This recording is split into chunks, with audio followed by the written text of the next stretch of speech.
여러분, 오늘 아침 주식 계좌 열어보고 등골이 서늘하지 않으셨나요?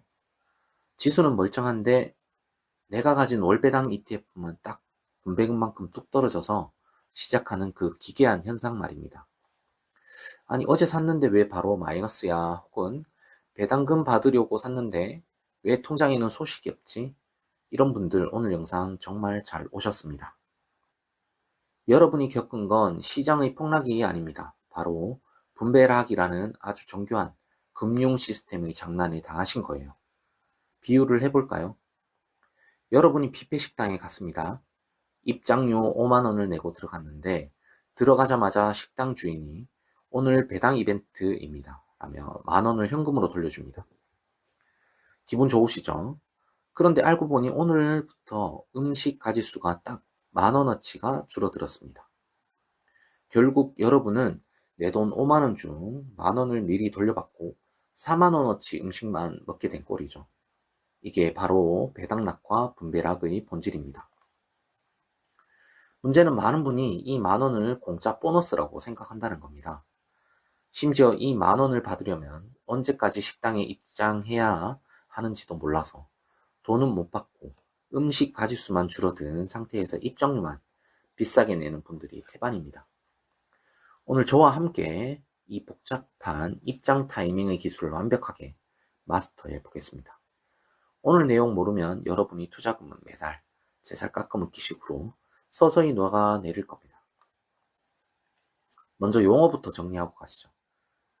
우리가 흔히 말하는 개별 주식은 배당락이라고 부르고 ETF나 펀드는 분배락이라고 부릅니다. 에이, 그게 아니야 하실 텐데 아닙니다. 담긴 철학부터가 달라요. 주식의 배당금은 기업이 열심히 장사해서 남은 이익을 주주들에게 고맙다고 나눠주는 보너스 개념입니다.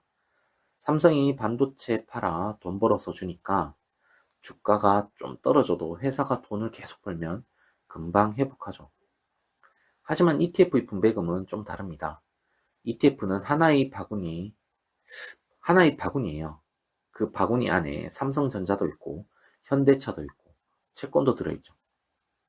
그 바구니 안에서 나오는 배당, 이자, 심지어 주식을 사고 팔아 남은 차익까지 싹싹 긁어 모아서 나눠주는 겁니다. 특히 여러분이 좋아하는 커버드콜 ETF는 더 독특합니다. 주식을 들고 있으면서 동시에 콜옵션을 팔아 프리미엄이라는 현금을 챙기죠. 월세 나오는 오피스텔 같은 구조라고 보시면 됩니다.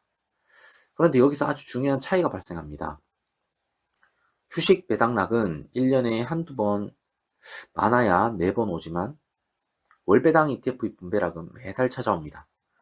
매달 내 자산의 가치가 기계적으로 깎여 나간다는 뜻이죠. 이걸 모르고 투자하면 매달 들어오는 현금에 취해 내 계좌의 본질적인 가치가 녹아내리는 줄도 모르게 됩니다. 자, 이제 오늘 영상의 핵심인 타이밍 이야기를 해보겠습니다. 여러분, 이 문장을 가슴에 새기세요. 분배락일 당일에 매수한 사람은 배당금을 받을 권리가 0.0001%도 없다. 이걸 이해하려면 우리나라 주식시장의 결제 시스템을 알아야 합니다. 우리가 주식 앱에서 매수 버튼을 누른다고 해서 바로 그 회사의 주주 명부에 이름이 올라가는 게 아닙니다.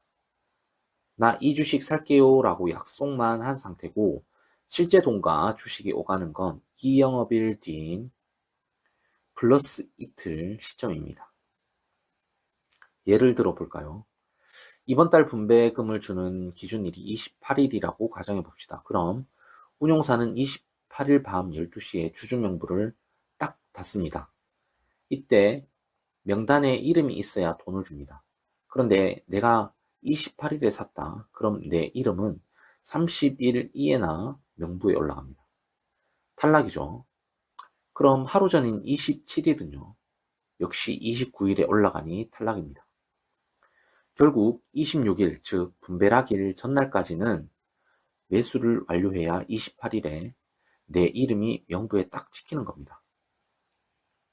그럼 27일, 즉 분배락일 당일에는 어떤 일이 벌어질까요? 시장은 아주 냉정합니다. 오늘부터 사는 사람들은 분배금 못 받는 사람들이네. 그럼 그만큼 가격 깎아줘야지 하고 주가를 분배금만큼 뚝 떨어뜨려 시작합니다. 만원짜리 ETF가 1,000원을 주기로 했다면 27일 아침에 눈을 뜨면 이 주식은 9,000원에 거래가 시작됩니다. 여기서 초보자들이 비극이 시작됩니다. 와, 어제보다 10%나 싸졌네. 대박 찬스다 하고 27일에 덥석 삽니다. 그런데 기분 좋게 샀는데 한 달 뒤에 보니까 분배금이 안 들어옵니다. 당연하죠. 권리가 없는 날 샀으니까요.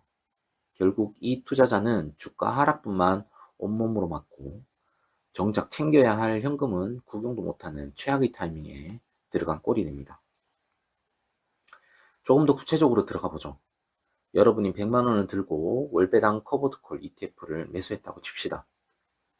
분배율이 연 12%, 즉 매달 1%라고 가정해 볼게요. 첫 번째 상황은 기초자산이 우하향할 때를 가정해 볼게요.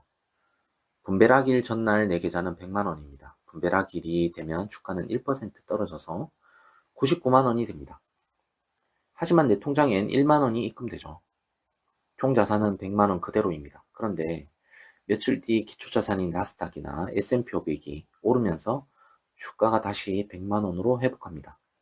그럼 나는 원금 100만 원을 지키면서 1만 원이라는 진짜 수익을 챙긴 겁니다. 이게 우리가 원하는 베스트 시나리오죠. 두 번째 상황, 기초자산이 우하향하거나 제자리일 때를 가정해 볼게요. 이게 문제입니다. 분배락으로 99만 원이 됐는데 기초자산이 힘이 없어서 주가가 회복을 못합니다. 다음 달이 되니 또 분배락이 걸려 98만 원이 됩니다. 겉으로는 매달 1만 원씩 꼬박꼬박 들어오니까 돈을 버는 것 같지만 내 계좌 원금은 100만 원에서 90만 원, 80만 원으로 계속 줄어듭니다. 결국 내 돈 뽑아서 나한테 주는 제 살 깎아먹기를 하고 있는 겁니다. 그래서 제가 늘 강조하는 게 뭡니까? 기초자산이 장기적으로 우상향하는 상품으로 만든 커버드콜을 선택해야 한다는 겁니다. 기초자산이 무너지면 분배금은 수익이 아니라 환불일 뿐입니다.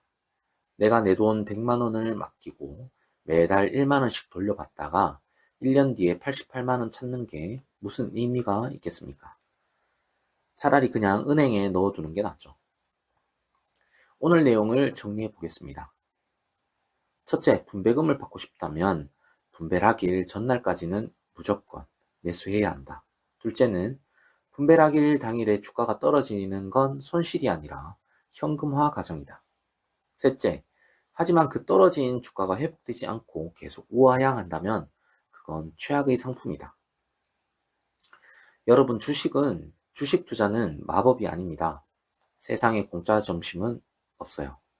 높은 배당률 뒤에 숨겨진 순자산 가치 하락을 읽지 못하면 여러분은 매달 현금을 받으면서도 가난해지는 마법에 걸리게 됩니다. 오늘 영상이 여러분의 계좌를 지키는 방패가 되었다면 구독과 좋아요 그리고 알림 설정까지 부탁드립니다. 여러분이 성공 투자를 응원합니다. 감사합니다.